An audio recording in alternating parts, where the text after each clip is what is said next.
मित्रांनो, आपल्या स्वामी सेवा चॅनलवरती तुमचे मनापासून स्वागत आहे। मित्रांनो, आज अधिक मासमधील तिसरा गुरुवार आहे आणि मला विष्णूजींची सर्वात मोठी सेवा आज करायची आहे। तर त्या सेवेचं नाव आहे विष्णू याग। हे मी माझ्या मागील व्हिडिओत सुद्धा सांगितलेलं होतं।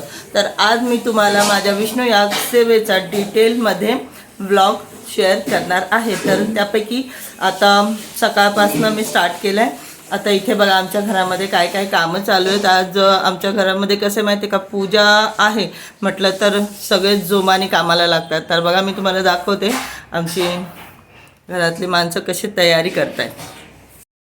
तर चला मित्रांनो, हे बघा इथे आमच्या घरामध्ये आता हे आमच्या किचनची अवस्था बघा। ही माझी मुलगी आहे, ही मोठी मुलगी आहे। हे बघा बरं इकडे बघ, हिच्याकडे किचन स्वच्छ करण्याची जिम्मेदारी आहे। आणि ज्या दिवशी आमच्या घरात काही विशेष सेवा असतात त्या दिवशी आमचं पूर्ण घर स्वच्छ होत असतं। तसंच इकडे बघा, इथे बघा, इथे हा माझा मुलगा श्री, हाय कर बघा, नाही हा बघा, हा माझा मुलगा आहे। तो बिचारा लादी पुसतोय, घर स्वच्छ करतोय, कारण की माझी 2 नंबरची मुलगी आज घरी नाही, ती शाळेत गेली, म्हणून आज हॉल स्वच्छ करण्याची जबाबदारी त्याने घेतली।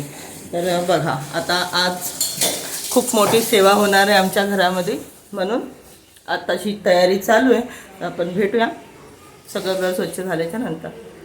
बाय। इथे घर स्वच्छ झाल्यानंतर मित्रांनो, आपली जी परंपरा आहे की सर्वात पहिले आपण उंबऱ्याला हळदीचं लेपन करतो। आणि आज इतकी मोठी सेवा प्लस आणखीन आज गुरुवार आहे, त्यामुळे सगळ्यात आधी मी घर स्वच्छ झाल्यानंतर उंबऱ्याला हळदीचं लेपन केलं। तर बघा इथे तुम्हाला दिसत असेल मी हळदीचं लेपन करते उंबऱ्याला, कारण की याशिवाय तर आपली पूजा पुढे चालू होणारच नाही। कारण की सर्वप्रथम लक्ष्मी माता ज्या आहेत ते उंबऱ्यातूनच आपल्या घरामध्ये एंट्री करणार आहे, म्हणून आपल्याला आपल्या उंबऱ्याची छान पूजा करायची आहे। आणि हे जे आमचं अंगण आहे दिसतंय तुम्हाला, हे आमचं अंगण आहे। या पायऱ्यांवरतीच आम्ही रांगोळी काढून अंगण असल्याची खुशी फील करतो। तर इथे आता मी रांगोळी काढणार आहे थोड्या वेळाने। दरवाजामध्ये रांगोळी असल्याशिवाय वाटतच नाही की घरामध्ये काहीतरी विशेष पूजा वगैरे काही होणार आहे। तर हे बघा, ही जास्त वेळ नव्हता, त्याच्यामुळे असं थोडक्यात आपलं छोटंसं मी काहीतरी फूल वगैरे काढलं। काही नसल्यापेक्षा काहीतरी असलेलं बरं।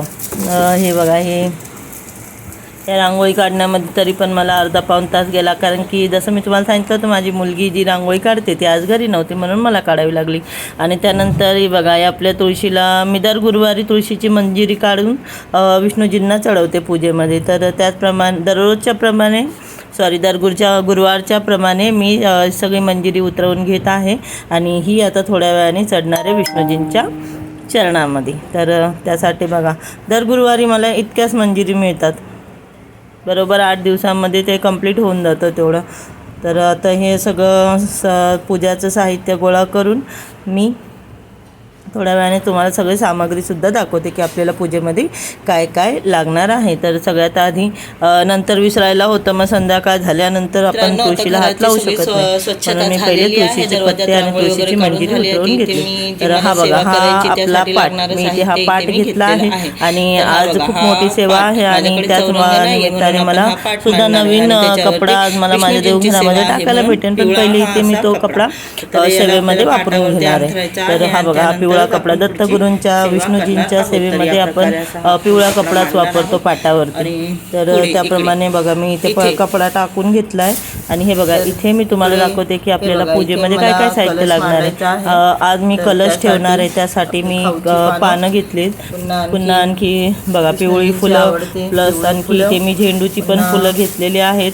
खाली बघा आंबे, केळी, कापूर आपल्याला नंतर हवन करण्यासाठी लागणार आहे आणि आरती करण्यासाठी।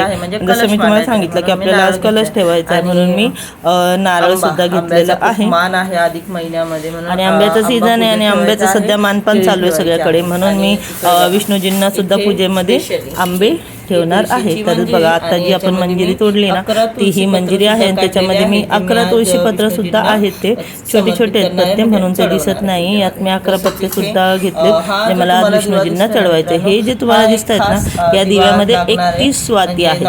31 याचं कारण काय माहितीये का की आज म्हणजे पूर्ण अधिक महिन्याच्या जितक्या पण आपण सेवा करतो ना त्यात 31 दिवे दान केल्यानंतरच आपल्याला त्याचं पुण्यफळ मिळतं. तर त्याच्या बदल्यात एक ऑप्शन होता आपल्याला की जर का आपण बाहेर जाऊन 31 दिवे दान नाही करू शकलो तर आपण आपल्या देवाजवळ सुद्धा 31 वातींचा दिवा लावू शकतो.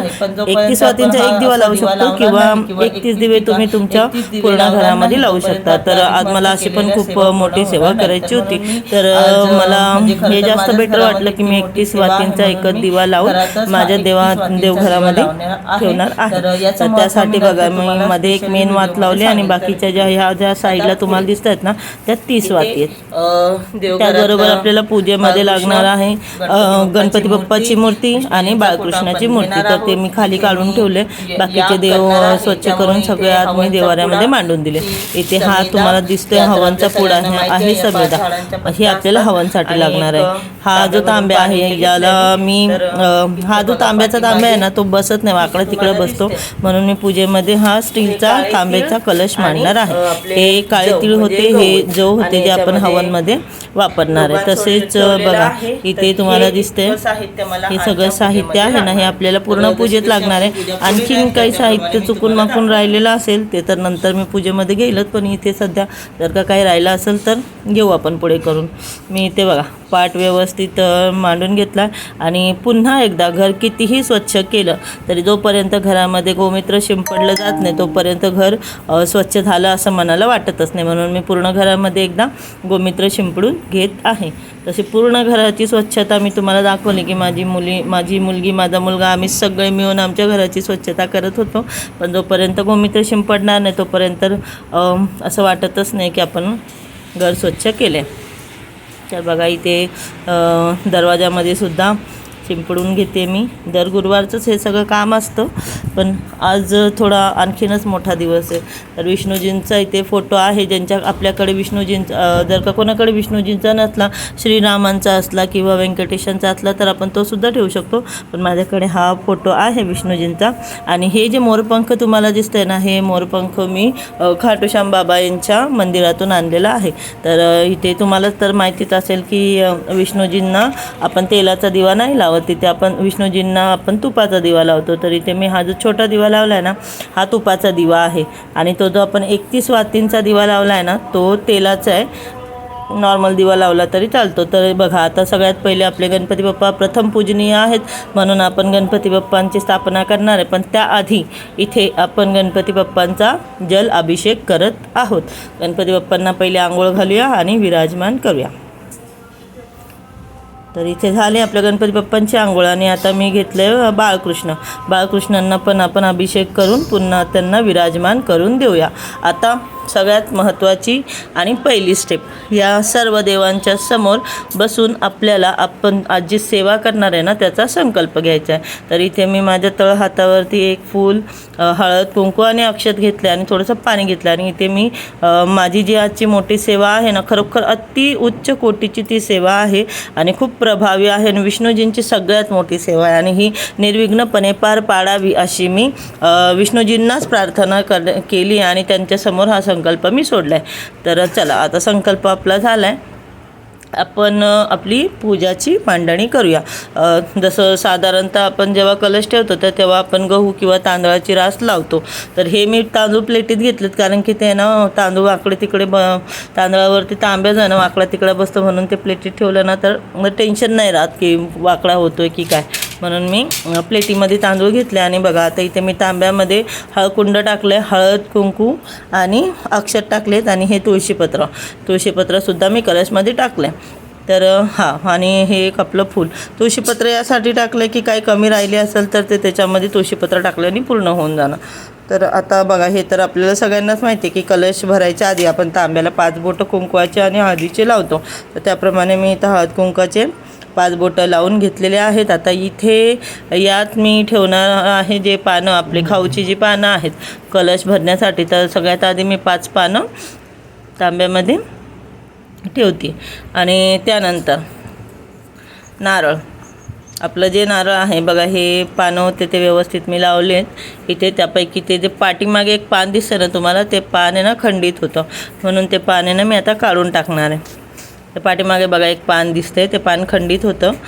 त्याआधी बघा इथे मी नारळाला आपल्या स्वस्तिक काढून घेते. स्वस्तिक काढल्यानंतर आपण त्याला तिथे कलशवरती ठेवणार आहोत. इथे कुंकवाने मी स्वस्तिक काढून घेते पहिले. स्वस्तिक काढून झालं आहे आपलं. आता इथे मी हळद कुंकू लावून आपलं जे कलश आहे त्याला इथे विराजमान करते. आजच्या आपल्या ज्या सेवेचं हा कलश साक्षीदार असणार आहे. तर चला, आता कलश आपला झाला आहे इथे ठेवून. आता इथे थोडंसं व्यवस्थित करून घेऊया. त्यानंतर मी आता गणपती बाप्पा यांची प्रथम पूजा करून घेते. गणपती बाप्पाला कुंकू, अक्षत आणि चंदन.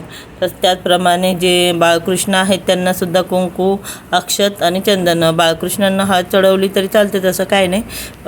इथे विष्णूजींनासुद्धा आपण चंदनने टिक्का करतो आहे. त्यानंतर आपण कलशची पण पूजा करून घेणार आहे. आता कलशला आपण हळद कुंकू लावून घेतले, अक्षत चढवले. आता दिव्याची सुद्धा मी पूजा करून घेते. दिव्याचा तर सगळ्यात पहिला मानपान तर दिव्याचाच आहे, कारण की दिवा पेटवल्यानंतरच आपण सगळ्या पूजा चालू करतो. तर चला बघायचं, आता हळद कुंकू अक्षत झाल्याच्या नंतर आपण फूल चढवून घेत आहे. मस्त नाजूक नाजूक फुलं. मला मूर्ती जशा आपल्या मूर्त्या छोट्या छोट्या नाजूक नाजूक आहेत ना, त्याच हिशोबाने मला फुलंसुद्धा तसेच आले होते. बघा किती छोटी छोटी झेंडूची फुलं आहेत. आणि विष्णूजींना स्पेशली पिवळी फुलं. काही पण झालं तरी विष्णूजींना आपल्याला खुश करायचंच आहे. त्यामुळे दर गुरुवारी फक्त आणि फक्त पिवळी फुलंच आपण चढवणार आहे. आत्तापर्यंत 3रा गुरुवार झाला आहे. आता आणखीन एक गुरुवार आहे, आणि असं पण इतर गुरुवारीसुद्धा पिवळीच फुलं मी चढवते पूजेमध्ये. तर चला, आता इथे कलशला थोडंसं आपलं नाही म्हणून डेकोरेशन म्हणा किंवा फुलं आपण चढवतो आहे, पण त्याला थोडंसं मी असं डिझाईनमध्ये ठेवलं आहे चांगलं दिसावं म्हणून. आता हळद कुंकू झाला, अक्षत झाला, फूल झाला. आता धूपाने आपण पूजा करणार आहोत. म्हणूनच आपण बोलतो ना, धूप दीप अगरबत्तीने केलेली पंचोपचार पूजा ती आता इथे आपली पूर्ण झालेली आहे. आता ही पूजा झाल्याच्या नंतर सगळ्यात महत्त्वाचं आपलं जे पुढचे स्टेप आहे तिथे आपण वळणार आहोत. धूप मी पाटावरती नाही लावला आहे, धूप खाली लावला आहे, कारण की ते जेव्हा राख पडते ना तेव्हा डाग पडतात कपड्यांवरती आणि चांगला नवीन कपडा खराब होतो, म्हणून धूप मी नेहमी खालीच लावते. आता लक्ष्मी माता विष्णूजींच्या पत्नी यांनासुद्धा प्रसन्न करायचंच आहे. आणि त्याचं काय की आज मी गोमती चक्र आणले होते. मला आज गोमती चक्रांची पण स्थापना करायची होती. म्हणून आजच्या दिवसापेक्षा चांगला दिवस कोणता असणार आहे, कारण की एकतर विष्णूजींची इतकी मोठी सेवा आपल्या घरात होती. तर लगेच मी म्हटलं की गोमती चक्राची पण स्थापना करून घेते. माझ्याकडे कवड्या होत्या, गोमती चक्र नव्हते. तर ते काल मला बाजारामध्ये भेटले आणि मी म्हटलं चला आता आपण पण करून घेऊ गोमती चक्राची स्थापना. म्हणून हे गोमती चक्र लक्ष्मी माताच्या मूर्तीसमोर मी छोट्याशा प्लेटमध्ये गोमती चक्र ठेवलेले आहेत. हे 11 गोमती चक्र, त्यांची स्थापना आज माझ्या देवघरात झाली. तर बघा, हा जो आपला इथं 31 वातींचा दिवा आहे, त्याची जो मधली जी वात आहे ती सगळ्यात मेन आहे. म्हणून मी सगळ्यात आधी पहिला मेन वात पेटवली आणि त्यानंतर ह्या सगळ्या बाकीच्या वाती आपण पेटवून घेतलेल्या आहेत. हा आजचा मानाचा दिवा होता. हा इथे जर मी दिवा नसता पेटवला तर मग मला बाहेर कुठे मंदिरात जाऊन 31 दिवांचं दान करायला लागणार असतं. पण आजच्या दिवसात मला खूप जास्त काम होतं आणि भरपूर सेवा होत्या, म्हणून मला असं वाटलं की हा दिवासुद्धा आपण देवघरातच लावावा. शेवटी आपल्या कुलदेवांपेक्षा मोठं देव कोणताच नाही आहे जगामध्ये. आणि इथे असंही आपल्याकडे दत्तगुरू, श्री स्वामी समर्थ, विष्णूजी सगळ्यांचीच इथे आपल्याकडे फोटो पण आहेत, मूर्त्या पण आहेत. म्हणून मी म्हटलं की आपण आपल्या देवघरातच 31 वातींच्या दिव्यांचं दान करावं. तर ते झालं. आता विष्णूजींच्या प्रिय अशा आपल्या तुळशी माता यांची पण आजची गुरुवारची विशेष सेवा असते. तुम्हाला तर माहितीच आहे की आपण गुरुवारची तुळशी माता यांची विशेष सेवा करतो. तर बघा तुळशी मातेच्या इथे मी दिवा लावून घेतलेला आहे. त्याची काहीच गॅरंटी नाही की तो किती वेळ चालतो, पण मानपान म्हणून दिवा तर लावलाच पाहिजे, म्हणून मी इथे दिवा लावून घेतलेला आहे. बघा हे जे चारी बाजूला मी कुंकू हळद लावलं आहे ना, याच्या पाठीमागं एक तत्व आहे, ते नंतर कधीतरी सांगेल मी तुम्हाला, आता तितका वेळ नाही आहे. तर चला आता तुळशी माताची पूजा. हे जे छोटे छोटे प्लांट दिसत आहे ना तुम्हाला याच्यामध्ये, या तुळशीच्या कुंडीमध्ये, हे काय माहिती आहे का, आम्ही त्या मंजिरी उतरवतो ना तुळशीवरतून, त्या मंजिरी आम्ही तिथे कुंडीमध्ये सोडून देतो. तर त्याचमुळे ते छोटे छोटे तुळशीचे प्लांटच उगवलेले आहेत. आणि काही दिवसांनी बघा ते पूर्ण कुंडी अशी तुम्हाला गच्च भरलेली दिसणार आहे. याच्या बाजूला एक प्लांट दिसतं आहे बघा, हे स्वतःच उगवलेलं आहे, ते इतकं मोठं झालं आहे. आम्ही ते मंजिरी उतरवतो ना, तर ते कुठे नाही टाकत, आम्ही कुंडीमध्ये सोडून देतो. तर आता काही दिवसांनी आपली ही जी तुळशीची कुंडी आहे ही पूर्णपणे तुळशीच्या प्लांटनीच भरणार आहे. मेन प्लांट वेगळं आहे आणि ते जे आहे ना ते वेगळं असणार आहे. तर चला आता इथे मी दिवा लावून घेतला आहे. तुळशी माताला आपण हळद कुंकाचा मानसुद्धा दिला आहे. आणि तसंच इथे बघा, इथे धूपबत्ती अगरबत्ती वगैरे सगळं लावून आपण रेडी करत आहोत. आता इथे झाली तुळशी माताची पूजा. प्लस दर गुरुवारी मी तुळशी माताला कच्चं दूध चढवते. हे मी माझ्या आधीच्या व्हिडिओतसुद्धा सांगितलेलं आहे. तर पहिले बघा मी कच्चं दूध चढवते आणि त्यानंतर इथे पाणी. पहिले दूध चढवलं आणि आता मी पाणी चढवते. तर झाले आजची गुरुवारची विशेष सेवा तुळशी माताची. त्यानंतर आपल्याला करायची अतिउच्च कोटीची विष्णूजींची सेवा. पण त्याआधी तुळशी माताची सेवा ही महत्त्वाची होती, नाहीतर आपली कोणतीही सेवा मान्य झाली नसते. म्हणून सर्वप्रथम आपल्याला तुळशी माताला मानपान द्यायचा आहे, जो आपण दिलेला आहे. तर चला आता सगळं झाले, पूजा झाली, आंबा केळी वगैरे सर्व मी तिथे चढवलेलं आहे, काहीच बाकी नाही राहिले. तर आता जे होणार आहे इथे मी करणार आहे विष्णू याग ही सेवा. विष्णू याग म्हणजे आता थोडक्यात सांगायची काहीच गरज नाही. याग म्हटलं तर यज्ञ म्हटलं तर होम आणि हवन. तर बघा इथे मला हवन करायचं होतं. तर त्यासाठी इथे बघा मी हवन सामग्री तुम्हाला पहिले पण दाखवलेली होती. ही आपली हवन सामग्री तर साईडलाच राहिली, पण इथे बघा मी खाली थोडीशी माती टाकली, कारण की ते खाली गरम होऊ नये यासाठी सावधानी पहिले पाळली पाहिजे मित्रांनो, बाकी सगळं नंतर. म्हणून मी पहिले थोडीशी माती टाकली आणि त्याच्यावरती ज्या गौऱ्या होत्या गौऱ्यांनी मी सुरुवात केली आता हवन करायला. ही बघा ही आपली हवन सामग्री सगळी होमचा जो पुडा होता त्यात मी सगळं मिक्स केलं आहे आणि इथे आता आपलं हवन चालू झालेलं आहे. सर्वप्रथम इथे मी 11 वेळा गणपती बाप्पाच्या नावाने आहुती दिली आहे. तर ती जी पहिली आहुती होती ती मी तुपाने दिली, तुपाची आहुती होती ती. आता ही जी त्याच्यानंतरची जी माझी सेवा आहे ती सेवा पुढे, हा माझा मुलगा याला मी बसवलं होतं सेवामध्ये, कारण की वाचन जे आहे ते मी करणार होते. आणि वाचन म्हटलं तर आज खूप भरपूर मोठं वाचन होतं, कारण की बघा सगळ्यात आधी मला गणपती बाप्पाची 11 वेळा आहुती द्यायची होती. त्यानंतर मला नवग्रह स्तोत्राची आहुती द्यायची होती. त्यानंतर मला पुरुष सूक्तम याची आहुती द्यायची होती. आणि मग नंतर सगळ्यात मेन म्हटलं तर विष्णू सहस्त्रनाम. विष्णू सहस्त्रनाम हे आपल्याला सगळ्यांनाच माहिती आहे की वाचायला खूप अवघड आहे. त्यामुळे ते 2-2 कामं, कारण की मी पण पहिल्यांदाच ही सेवा करते, तर मी पण अजून इतकी एक्सपर्ट झालेली नाही आहे. म्हणून मी माझ्या मुलाला स्पेशली बसवलं होतं की तू स्वाहाकार कर, मी मंत्र बोलेन. तर तो पण बिचारा सकाळी घरकाम करून सगळं झाल्यानंतर माझ्यासोबत बसला होता. त्याला पण खूप जास्त ते होते हाऊस होती की हा मला पण करायची पूजा. मग त्यालाच बसवलं मी आहुती देण्यासाठी आणि मी फक्त मंत्र वाचले. असं दोघांनी मिळून आमची सेवा पार पडली. तर बघा तो पण बिचारा, त्यालासुद्धा देवांना प्रसन्नच करायचं आहे. माहिती नाही त्याला काय मागितलं आहे त्यांनी देवाला, पण कोणत्याच गोष्टीला काय तो नाही बोललेला नाही. कमीत कमी 2-2.5 तास आमची सेवा चालली आणि जसं मी त्याला सांगितलेलं होतं त्या सगळ्या गोष्टी त्यांनी केलेल्या आहेत. त्याला सांगितलं तर डोकं झाकून बसतं, त्याने बघा त्रिकोणी रुमाल टाकला आहे डोक्यावरती. आणि इथं मी चालू केली सेवा. तर पहिले जे नवग्रह स्तोत्र आपल्या नित्यसेवेच्या पुस्तकामध्ये आहे, तर ते नित्यसेवेचं पुस्तक इथं तुम्हाला माझ्या हातामध्ये दिसत असेल. तर सगळ्यात आधी नवग्रह स्तोत्राची सेवा झाली पुन्हा त्यानंतर इकडे पहिलेच इतका उन्हाळा चालू आहे, आम्हाला भरपूर गरम होत होतं, पण तरीसुद्धा आम्हाला सेवा करायचीच होती आजची. आज माझं ठरलेलंच होतं की मला आज विष्णू यागची सेवा पूर्ण करायचीच आहे. म्हणून सगळ्यात आधी तुपाने आहुती दिली ओम गंगणपतये या मंत्राने.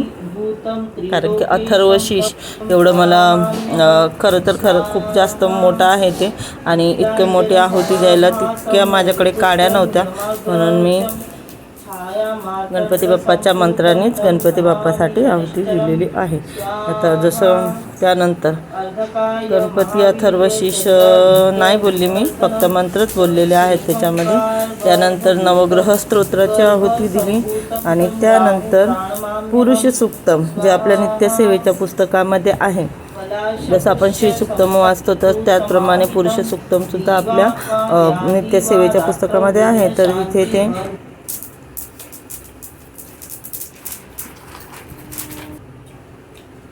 वाचून आम्ही इथे कंप्लीट केले. पहिल्यांदाच करत होतो आम्ही तिकडे. तो बघा आपला 31 वातींचा जो दिवा आहे तो कशा प्रकारे पेटलेला आहे, कारण की सगळ्या वाती एकत्रच जळू लागल्या होत्या. मला गॅरंटी नव्हती की हा दिवा किती वेळ चालेल, कारण की बघा त्या ज्या वाती होत्या ना 30 वाती आपण साईडला लावलेल्या त्या सारख्या गळत होत्या खाली आणि सतत ते तेलामध्ये पडत होत्या. देवाचं नाव घेऊन लावल्या, पण बघा त्यासमोर बघा किती भारी एकदम जळतंय ते. खरं तर विष्णूजींनी माझी ही सेवाच मान्य केली असं मला वाटतं, कारण की जोपर्यंत माझी ही विष्णू यागची सेवा चालू होती ना, माझी पूर्ण सेवा संपेपर्यंत दिवा चालू होता. आणि जशीच सेवा लास्टला संपत आले ना, मित्रांनो तुम्हाला सांगते बघा 31 वाती लावलेल्या होत्या मी त्या दिव्यामध्ये. 31च्या 31 वातीसहित पूर्ण दिवा जळाला तो. त्याच्यामध्ये काहीही बाकी नाही राहिलं. ज्या वाती होत्या त्यासुद्धा जळून गेल्या. आणि म्हणतात ना की जर का दिव्यातली जर का सगळी वात जळाली तर समजून जा की तुमच्या इच्छा पूर्ण होणार आहे. तर मी तर इथे 31 वाती लावलेल्या होत्या. आणि खरोखर सांगते मित्रांनो तुम्हाला, शेवटला जेव्हा माझी सेवा संपली आणि मी दिव्यामध्ये बघितलं तर दिव्यातलं तेल तर तेल, पण दिव्यामध्ये शेवटच्या वातीसुद्धा उरलेल्या नव्हत्या. 31 वाती पूर्ण अशा गायब झाल्या की कोणी बोलणारच नाही की या दिव्यामध्ये 31 वाती लावलेल्या होत्या. तर एक प्रकारे विष्णूजींनी माझी जी सेवा आहे ती मान्य केली असंच मला वाटतं आहे. आणि का नाही मान्य करणार, कारण की आम्ही सकाळपासून पूर्ण घरदार मिळून आम्ही सेवेमध्ये लागलेलो होतो. विष्णूजींना पण तर प्रसन्न व्हायलाच लागणार होतं. इथे मी, माझी मुलं, आम्ही सगळे मिळून, माझे मिस्टर त्यांनीसुद्धा भरपूर मदत केली, साहित्य वगैरे आणून देण्यात. मुलांनी साफसफाई करण्यामध्ये खूप मदत केली.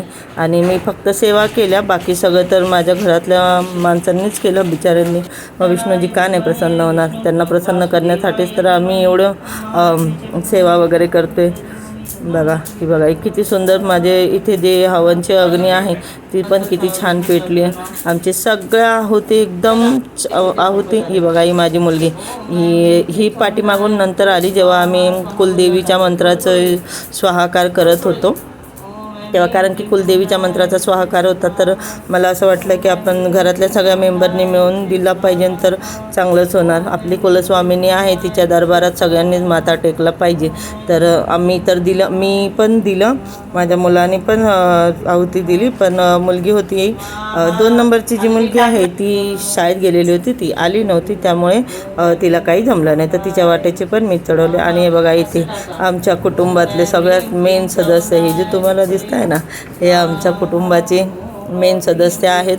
आणि ते सुद्धा कुलदेवीच्या मंत्राचा स्वाहाकार जेव्हा आम्ही करत होतो तेव्हा ते आले आणि त्यांनी पण आहुती दिली. चांगलंच झालं, आज त्यांना सुट्टी होती, नाहीतर त्यांना हा चान्स मिळाला नसता, कारण की हे सुद्धा नशिबात असावं लागतं.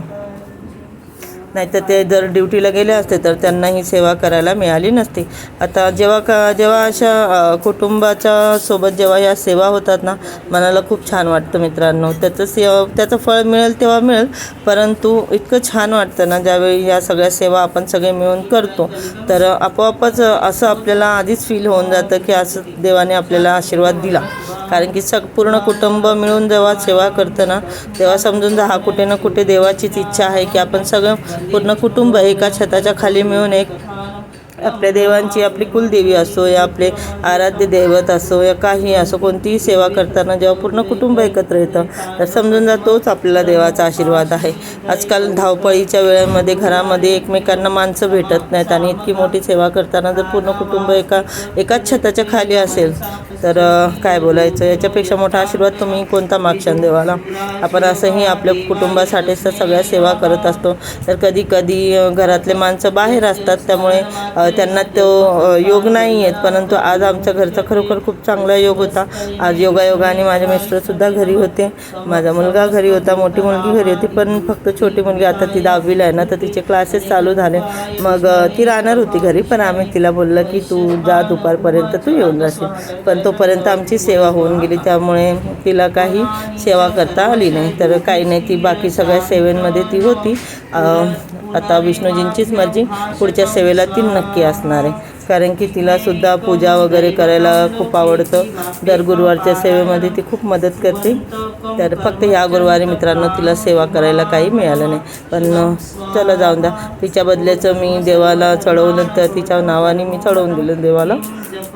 देव खूप प्रेमळ आहे, देवाला सगळं चालतं, फक्त मनातले भाव स्वच्छ असावेत.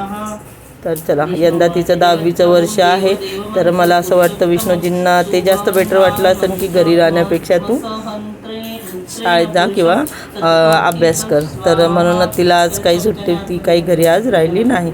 तर इथे बघा, इथे आता आमच्या कुलदेवीचा मंत्राचा स्वाहाकार झाल्याच्या नंतर मी घेतलं होतं विष्णू सहस्त्रनाम, कारण की विष्णू सहस्त्रनाम खूप मोठं आहे. म्हणून मी म्हटलं की पहिले आपल्या माताच्या ओम ऐं ह्रीं क्लीं चामुंडाय विच्चे या मंत्राने सगळ्यांनी स्वाहाकार करावा, आणि मग त्यानंतर मी आणि माझा मुलगा आम्हालाच सेवेचा शेवट करायचा होता. तर आम्ही तर सुरुवातीपासून बसलेलोच होतो. आता आम्ही सुरुवात केली तर शेवट पण आम्हीच करणार, म्हणून त्याच्यानंतर मी सगळ्यात लास्टला विष्णू सहस्त्रनाम ही सेवा केली.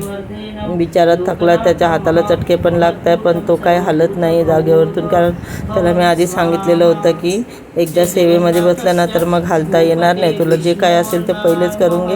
आणि त्याला पण खूपच हौस होती सेवेमध्ये बसण्याची, म्हणून तो पण बिचारा बघा एवढं त्याला गरम होतं आहे, पाठ वगैरे दुखते, पण तरीसुद्धा सेवा पूर्ण केली त्याने. नक्कीच भगवान विष्णू त्याच्या या सेवेचं फळ त्याला लवकरात लवकर देतील. आहुती वगैरे सगळ्या व्यवस्थित देतं, ज्याप्रमाणे त्याला सांगितले बघा 3 बोटांनी. त्याला असं वाटतंय तो आज काहीतरी खूप मोठं काम करतोय, खूप खुश आहे तो, कारण की काहीतरी मोठा मानपणा त्याला भेटलेला आहे. तो सगळ्यात घरात आमच्या तो सगळ्यात छोटा आहे, त्याला आम्ही जास्त काही असे मोठे कामं देत नाही, पण आज त्याला नवलपणे काही ते मोठा मानपण भेटलं आहे. तो काय आज पूर्ण केल्याशिवाय बाजूला हटणार नाही, त्याने पहिलेच सांगितलेलं होतं. बघा काय त्याची पद्धत बघा बसण्याची, बघा किती त्याला भारी वाटते. एवढा घाम येते तरीसुद्धा काय नाही, काय टेन्शन नाही, सेवा करायचीच आहे, ठरलेलंच आहे त्याचं. नवलपणे कधीतरी त्याला मानपण मिळालेलं आहे. त्याला वाटतं तो काहीतरी लय मोठं करतोय आज, काहीतरी विशेष आज घडतोय त्याच्या हातातून.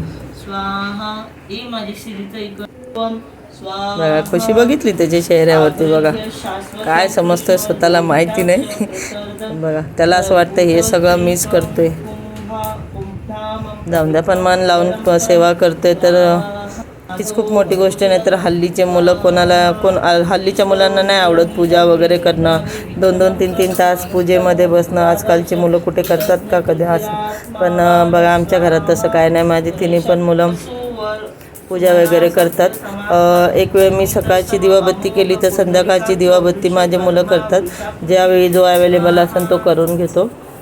त्याच्यामुळे त्यांना आहे पूजाची आवड आहे, ते पूजा वगैरे करायला कधी नाही बोलत नाही, पण ते आलटून पालटून सेवा करतात, त्यांचे ठरलेले असतात वार. तर आजचा मान हा श्रीचा होता. श्री म्हणजे माझ्या मुलाचं नाव आहे, हा जो बसला आहे ना इथे हा आमचा श्री आहे, त्याचं नाव श्री ठेवलेलं आहे आम्ही. तर आजचा मान याचा होता आणि त्याने पण तो खूप व्यवस्थित पद्धतीने पार पाडला आहे. तो मानपान, त्याचं जी जिम्मेदारी होती सगळी छान पद्धतीने पार पाडली त्याने. पाठ तर दुखून आली आहे त्याची, कारण की खरंच खूप आधीपासून बसले. आम्हाला कमीत कमी 2 ते 2.5 तास लागले आम्हाला सेवा करायला, पूर्ण सेवा कंप्लीट करायला. आणि तिकडे बघा मित्रांनो, पाठीमागं मी तुम्हाला सांगितलं होतं ना की माझी सेवा हा आता माझ्या सेवेचा एंडिंगच आहे. इथे माझं विष्णू सहस्त्रनाम या सेवेचं एंडिंगच होत आलेलं आहे. आणि तिकडे बघा पाठीमागं तुम्हाला दिसतंय का, काहीच नाही दिसत आहे त्या दिव्यामध्ये. आणि थोड्याच वेळापूर्वी किती आग पेटलेली होती त्या दिव्यामध्ये, पण आता तिथे तसं काहीच नाही आहे बघा. माझी सेवा जोपर्यंत चालू होते, आता सेवाचा हा जो एंडिंगचा भाग आहे त्याच्यामध्ये बघा पाठीमागे दिवासुद्धा शांत झाला आहे, तो जो आपण 31 वातींचा दिवा पेटवलेला होता. तर आता मला माहिती नाही, माझी मोठी मुलगी तिथे येऊन काहीतरी सांगते. ती मी आता विसरले, ती काहीतरी सांगायला आली होती, कारण की मी व्हॉईस ओव्हर देते मित्रांनो. आणि मला आता सेवा करून कमीत कमी 4-5 तास झाले, मला आठवत नाही. तर काहीतरी महत्त्वाचं सांगायला आली होती ती. आमचं लक्ष नव्हतं, त्यासाठी तिला यावं लागलं किचनमधून. आम्हाला बघा कसे ध्यानाने आम्हाला सांगते ती. नक्कीच काहीतरी महत्त्वाची गोष्ट होती. तिच्या चेहऱ्यावर तर टेन्शन बघा तुम्ही. जर का ही गोष्ट आम्ही विसरलो असतो तर पूर्ण मला असं वाटतं पूजा मान्य झाली नसती. असंच काहीतरी दिसते ते बघा.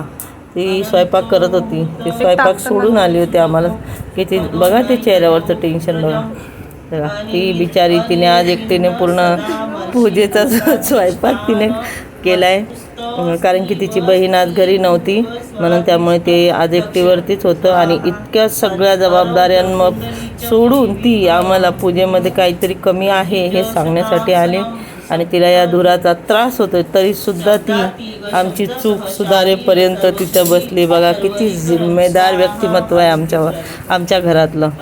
हे जे व्यक्तिमत्व दिसतंय ना तुम्हाला, हे लाल टी शर्टवालं, हे सगळ्या गोष्टीला जिम्मेदार असतं. बघा ते कसं बघतंय, ते त्याच्या भावाकडे कसं बघतंय. काहीतरी महत्त्वाचं घडलं आहे बरं का मित्रांनो. तिच्या चेहऱ्यावर बघा किती असं वाटते पूर्ण जगाचं टेन्शन तिलाच आहे. बघा कशी सांगते ती, म्हणजे आम्हाला काहीच येत नाही आणि ती बाहेरून आली आणि ती आम्हाला सगळं सांगणार. आता बघा ऐकायला लागतं मित्रांनो. कधी कसं आहे, मुलांचं कधी बरोबर पण असतं, त्यामुळं थोडासा त्यांना मान पण दिलेला बरा. तर काही वेळा आपलं चुकून जातं आणि मुलांचं लक्ष असतं त्याच्यावरती. बघा हे जे व्यक्तिमत्व बसलं नाही, तर लाल टी शर्ट घातलेलं खूप महान व्यक्तिमत्व आहे आमच्या घरातलं. बघा किती काहीतरी ती अच्छा. हे जे तुपाचं बद्दल सांगायला आली होती ती आम्हाला, की तूप संपलं आहे तुमच्या पूजेतलं, त्यात तूप घ्या. बघा ती आल्यानंतर कशी अग्नी पेटली इकडे हवनमध्ये. अच्छा, हे सांगायला आली होती ती, आता आठवलं मला. आणि बघा तोपर्यंत आमची सेवा पूर्ण होत नाही. तिला वाटलं याच्यानंतर हे काही चुकतील म्हणून ती तिथेच बसून राहिली. ती काही जायचं नाव घेतच नव्हती. तिकडे कुकर शिट्ट्या मारते, पण ती नाही गेली. ती बोलली तुमची सेवा पूर्ण झाल्याशिवाय मी इथून जाणार नाही. बघा सगळे किती माझे मुलं सगळे किती जिम्मेदार आहेत. घरात ज्या काही उलट्या सुलट्या गोष्टी घडतात ना, त्याला हेच जिम्मेदार असतात. बघा तिचं जरासं तोंड बघा, की तिचं टेन्शन आले की आमच्याकडनं सेवा होईल की नाही होणार आहे पूर्ण. ती कशी बसली आहे तिथे. आता हिचं किचनमध्ये काम पडलं आहे बरं का. हिला स्वयंपाक करायचा होता. जे छोट्या ज्या गोष्टी आहे, डाळ भात वगैरे, ते सगळं ती करणार होती. आणि शिरा आमरस.